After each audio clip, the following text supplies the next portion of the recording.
పైసలు real estate లో భూములు పెడితే ఇలా మామూలు ఉండిపోతున్నారు పరిస్థితి. ఎగ్జాక్ట్లీ కోకాపేట ఎందుకు ఈ మాట చెప్తా ఉన్నారు, ఎన్నడూ కూడా మనం డబ్బు గురించి ఆలోచించాలి. అధికారంలో ఉన్నప్పుడు కానీ లేనప్పుడు కానీ ఎప్పుడైనా మరి ఆ దేవుడు నాకు ఎందుకు అట్లా పెట్టినో కానీ సమాజంలో జరుగుతున్నటువంటి అంశాలు, ఎవడన్నా కొద్దిగా తక్కువ ఉంటే వాడికి ఎట్లా సాయం చేయాలి, ఎవరన్నా సమస్యలు ఉంటే వాళ్ళది ఏం సమస్య పరిష్కారం చేయాలన్నటువంటి థాట్ ప్రాసెసే ఉన్నది. అంటే మంచి జీవితం ఉన్నది, కంఫర్టబుల్ లైఫ్ ఉన్నది. ఆ తర్వాత జాగృతి స్టార్ట్ చేసినాం, బతుకమ్మ స్టార్ట్ చేసినాం. నాకు అది ఇప్పటికి గుర్తొస్తుంది. ఫస్ట్ బతుకమ్మ ట్యాంక్ బండ్ కాడ పెడితే 5:30 పోయి చూస్తున్నాం మేము, ఎవరైనా వస్తారా రారా, అసలు ఎవరైనా వచ్చేటోడు ఉన్నాడా లేదా, అసలు ఎంత కష్టపడ్డామో ఆ బతుకమ్మకు ఆ దేవుడికే తెలియాలి. ఇంకొక రోజు ఆదిలాబాద్ పోయినాం, మంచి లైవ్ యూనిట్ తీసుకొని పోయినా వాడు ఒక్కడి దిక్కులేడు, ఒక్క పురుగు లేడు.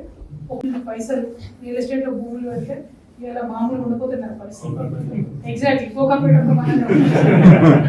ఎందుకు ఈ మాట చెప్తా ఉన్నారు, ఎన్నడూ కూడా మనం డబ్బు గురించి ఆలోచించాలి. అధికారంలో ఉన్నప్పుడు కానీ లేనప్పుడు కానీ ఎప్పుడైనా మరి ఆ దేవుడు నాకు ఎందుకు అట్లా పెట్టినో కానీ సమాజంలో జరుగుతున్నటువంటి అంశాలు, ఎవడన్నా కొద్దిగా తక్కువ ఉంటే వాడికి ఎట్లా సాయం చేయాలి, ఎవరన్నా సమస్యలు ఉంటే వాళ్ళది ఏం సమస్య పరిష్కారం చేయాలన్నటువంటి థాట్ ప్రాసెసే ఉన్నది. అంటే మంచి జీవితం ఉన్నది, కంఫర్టబుల్ లైఫ్ ఉన్నది.